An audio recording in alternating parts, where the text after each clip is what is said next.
And welcome back to the Paragon Games Diamond Open stream.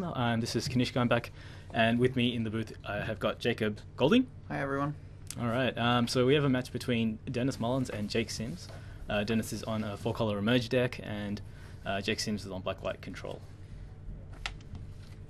Alright.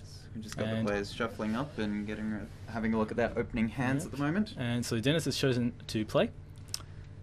So what other kind of cards these players are going to be looking for in the opening hands with these decks, Jacob? Well, I think for Denis, he's certainly going to be looking for things like Jace to start getting the card drawing and discarding engine. Things like Gather the Pack, Grapple with the Past. These are things that are going to start putting some cards in the graveyard for Denis, getting that Delirium going, getting some Kozilek's Return. Kozilek's Return, a very key card in a lot of matchups, not necessarily this one, with Jake being on a more controlling build, but certainly in, again, aggressive decks, you really want Kozilek's Return. Right. Yeah, maybe something like a Nissa or some early things to do like that. Okay. And so this is a 4-color list. What's this fourth color? Like the Emerge list we saw at the Pro Tour tended to be like teamer colored. So what are we adding? Yeah. So what are we adding? That is a good question. So the teamer build really obviously green, red, and blue.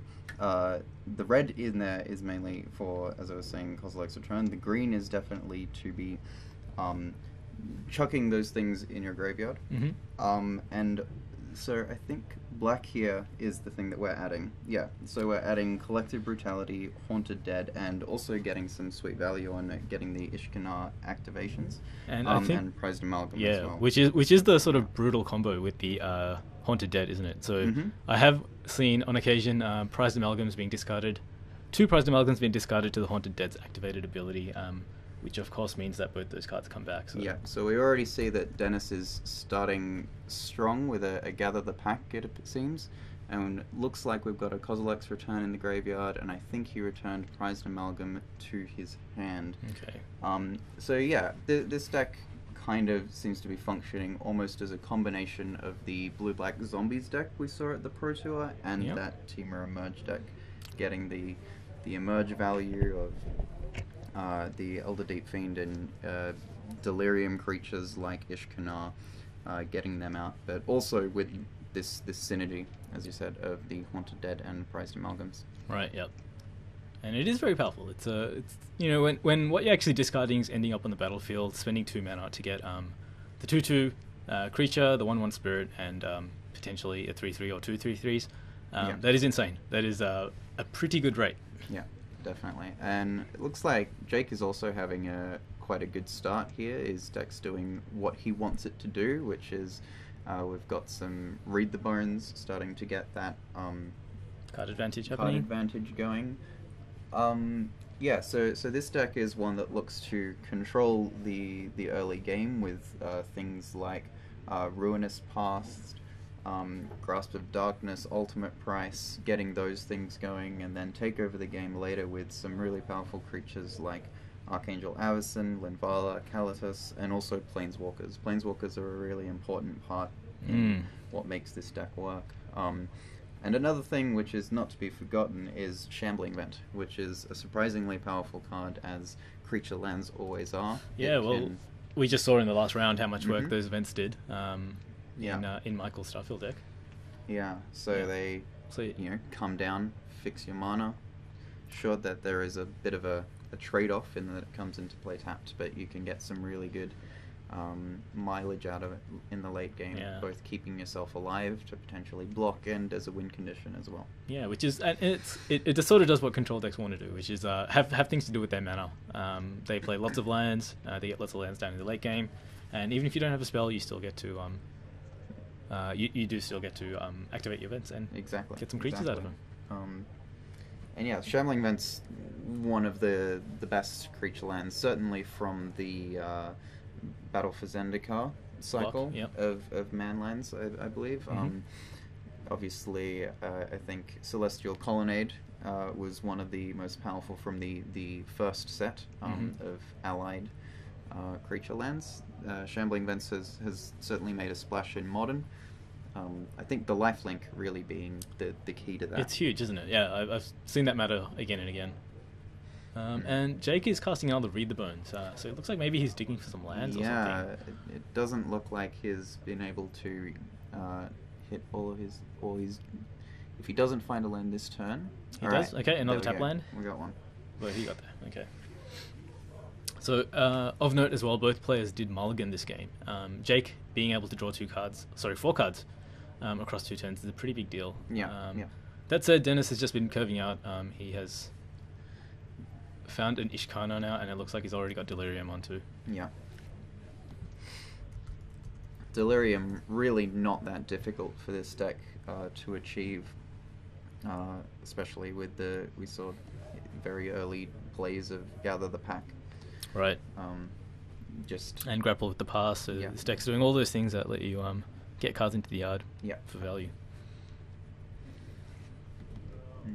So Ishkana really one of the first threats that has been presented by Denis, and presenting threats really is something that he wants to do. He's taking the more aggressive role, even though you wouldn't necessarily consider 5-drops to be incredibly aggressive. As we see here, Jake will, he's getting the card advantage from those Read the Bones, and this Obnixilis is really one of the first Planeswalkers I expect to see this game. Mm-hmm. And if Denis isn't aggressive enough presenting threats, then we will end up with Jake just getting far too much advantage from these Planeswalkers. Yeah. This one, not too bad. He's able to take it down with the spiders that came down, so still not quite a 1-for-1 trade for Jake, so not really what a control deck wants to be seeing, I think. Yeah. But really, there aren't many ways for Jake's deck to effectively deal with an Ishkana. We see Denis is playing 2 of the legendary Spider. Okay, in his deck. Yeah. Okay, and there's the Haunted Dead coming down. Mm-hmm. It will, even if just cast normally, still enters with a 1/1 Spirit, because it is an Enter the Battlefield ability. Yeah. I also think we'll that, be getting that Spirit token. Yes, the Spirit token will... Here we go. It looks like Denis is looking. There we go. Okay, Special Paragon Games Oh, Spirit wonderful. token. There we go. And that art there by Joshua OFL, or Mythic. So that's looking pretty good on the board. But all of that gets wiped up with a Languish the following turn, so... Yeah. Okay. And I think that obviously the card advantage is really important for Jake here, but Languish is exactly what he wants to see in that position. Yeah. It's something that in most cases will clear Denis's board, or do a very good job of it. But here we're seeing, I think we just saw the double discard of a Prized Amalgam. This is that combo. So I was just about to say, so although he's gotten those creatures off the board, Haunted Dead in the graveyard is kind of exactly where Denis wants that card to be. Yeah. And looks like there's more. We've got an Elder Deep Fiend being sacrificed. I believe this is all in Jake's upkeep, is getting back the Haunted Dead, casting Elder Deep Fiend, sacrificing the Haunted Dead, and tapping down. Looks like both of Jake's white sources and 2 swamps. Yep. This is going to be really hard for Jake to deal with. Let's have a look at that Elder Deep Fiend, because that is something Jake needs to deal with. Yeah. Elder Deep Fiend we saw a very powerful card in the early Temur Emerge decks. In fact, I believe it was one of the main motivators for having blue in the deck. It was perhaps the only blue card. Yes, yes. Well, not even a blue card, but with blue in its casting cost. Yeah. It does a very good impression of being a blue card, at least. I think this was done... It was in the upkeep, so... Yes, yeah. I'm trying to remember when the Prized Amalgam was meant to end re-enter. step, I believe. Okay. Yeah, beginning of the end step. Okay, and there you go. And look at that. He gets 3 Prized Amalgams back. So remember, all he spent was 2 mana. Yeah. And out of that, he's got a 1/1 Flying Spirit and 3 Prized Amalgams. So that is value. Yeah, that is something. You make a good point about the amalgams coming back in end step. It is a very important thing to remember when you're playing yourself. If you want to do something. Normally, as Magic players, we do something in our opponent's end steps. Oh, and here we see Jake packing it up. Yep, That's I think just getting too much. That was just way too much. Just 3 amalgams. Yeah, he needed another language there, and he needed it quick. Otherwise, I believe he was very close to dead on board.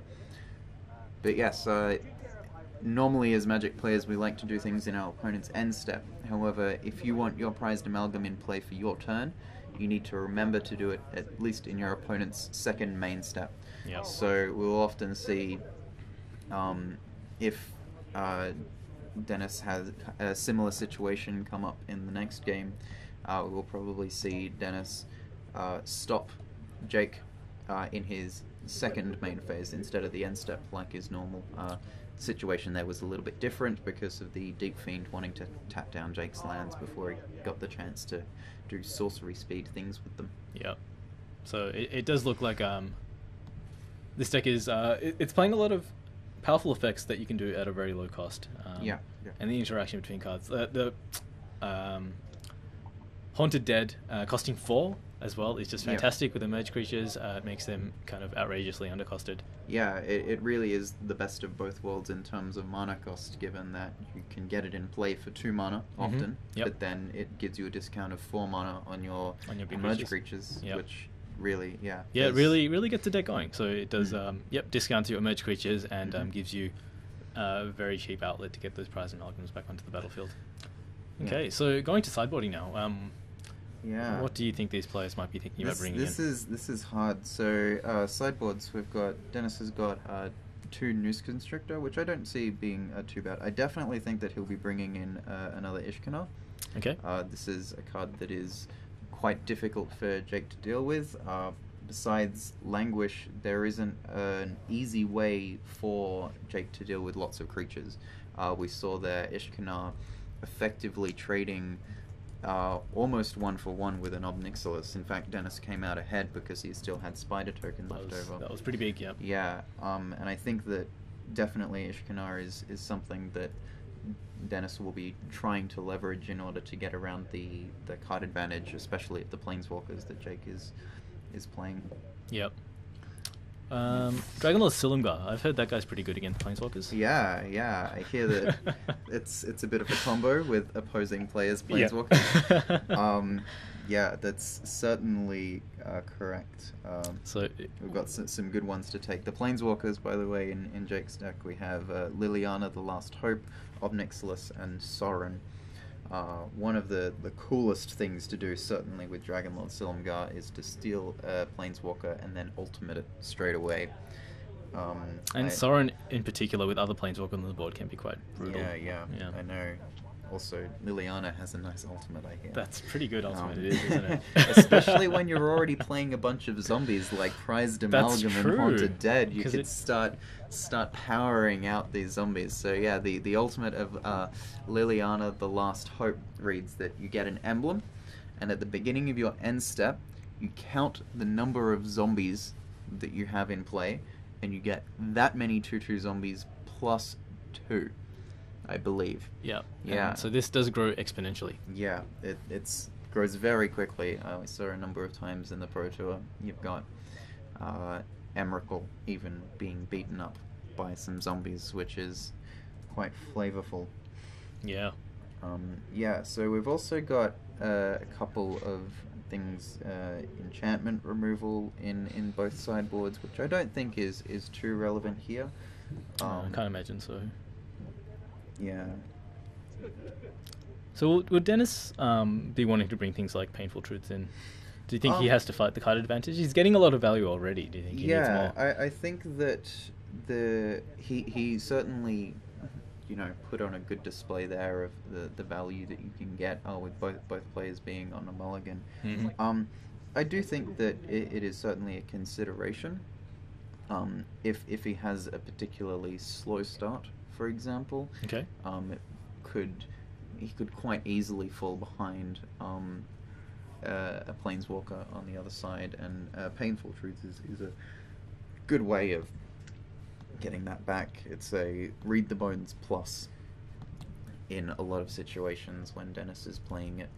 I think that Jake would probably not mind being able to pay 3 life to draw 3 cards. Would be pretty good. Unfortunately, the restriction on Painful Truce there is that you need to be a bit more greedy with your mana base before that's relevant. And here's a relevant discard spell. So one of the key words on this card is that you don't discard, but you exile. So. Yes, so we have Transgress the Mind from Jake, revealing quite an interesting hand from Denis. It's got some good things that he wants to be doing quickly. I think there's a Grapple with the Past in there.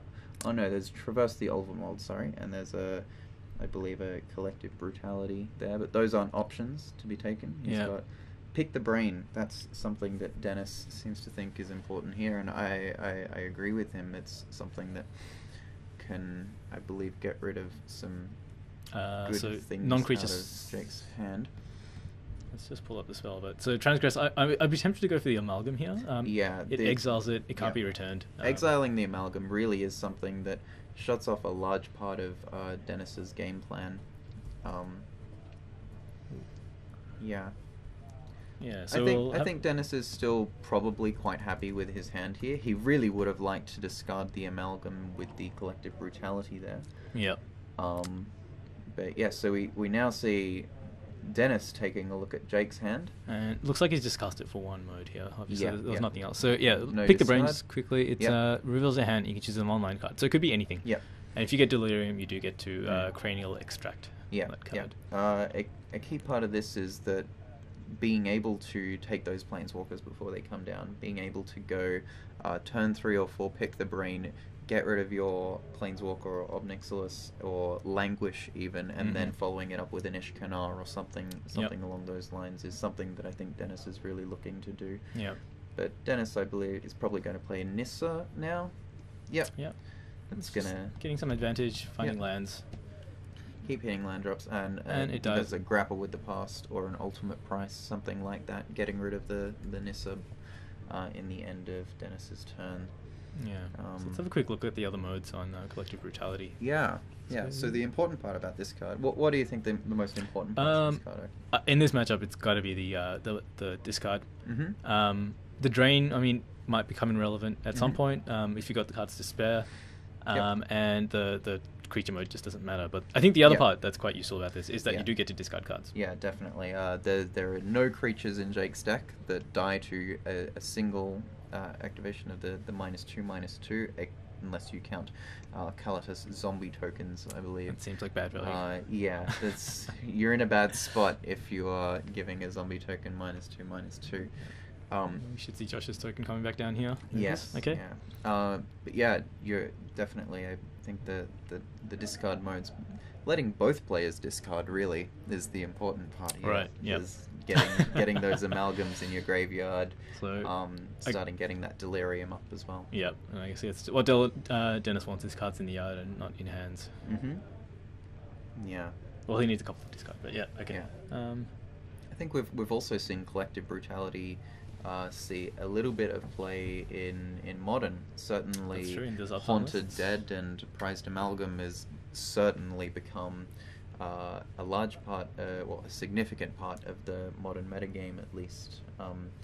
We had Lachlan Saunders, the judge of today's event, take down a recent PPTQ in Canberra with Dredge, playing Prized Amalgam and things like that, which plays on a similar access to parts of this 4-color Emerge deck. Wow, and this looks like a pretty good hit for Denis. Yeah. He's managed to get that Kozilek's returning to the yard, which might not matter, but it can take out creature lands, which is relevant. It can also, on the pseudo flashback mode, it can take out most of the creatures in Jake's deck. Yep.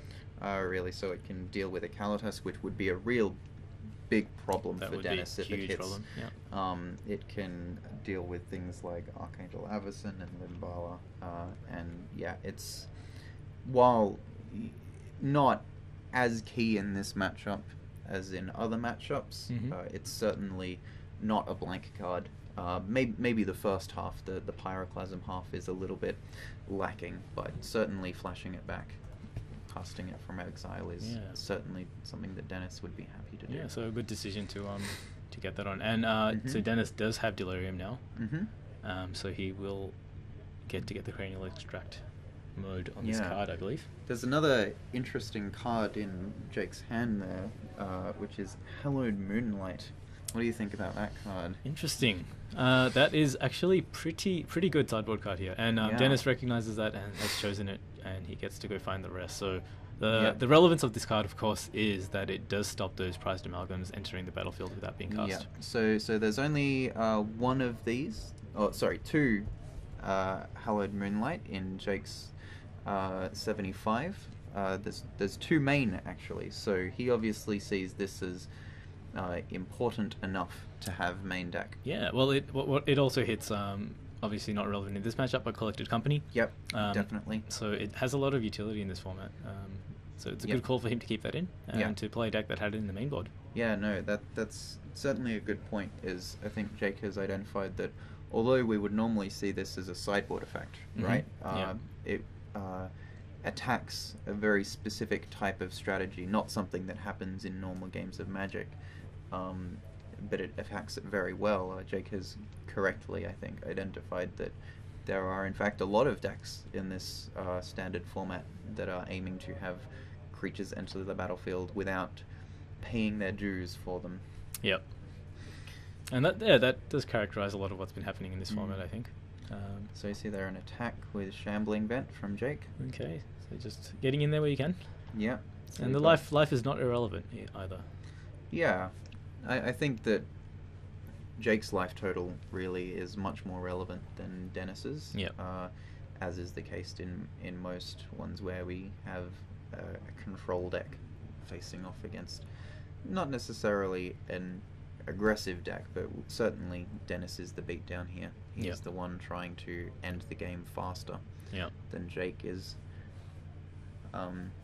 Yeah, so Jake has the, I guess, inevitability sort of engines, whereas definitely Denis is just trying to squeeze out lots of value at very low costs and end the game fast.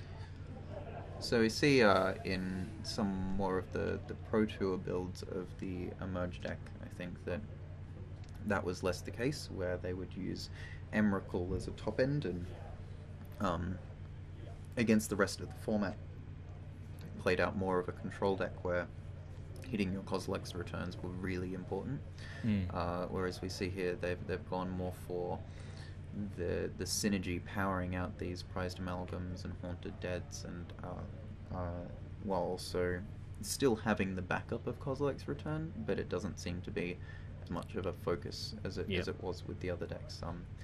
But yeah, those Pro Tour decks would top out on Emrakul, which we see is actually absent from Denis's list, and many of the similar 4-color Emerge decks that we've seen coming out. And it is quite it's quite cool seeing how the metagame has evolved. From the Pro Tour, how things have sort of become refined as they went. Yeah. We've also seen, talking about another deck which has gone under a bit of changes, is, you mentioned it earlier, is the Banned Company deck, which has sort of transitioned a little bit more into humans. Yep. Which I think was to combat those big Emrakul decks. Just to become a bit faster, get in under them. Yep, and get there fast. And 4-color Emerge seems like a good reaction almost to that evolution in becoming more able to deal with flooding the board. And also just being fine with creatures dying. I also noted there that we did see Denis, I think he just went and traversed for a prized amalgam. And to me that signaled that there is a haunted dead. So we see there's one that's come back, and there is look, and there's that play again. There we go. So bringing back Haunted Dead, coming with a spirit, and then immediately sacrificing the Haunted Dead, I believe again in Jake's upkeep. So it looks like it's happening here. Cast Elder Deep Fiend and tap down a bunch of Jake's lands. I believe the two cards discarded to the Haunted Dead were Prized Amalgam and Haunted Dead. So the engine is there now. Yeah, the engine's certainly purring along nicely. So yeah, we've got a Grasp of Darkness from Jake, looks like, in response. And I think he targeted the...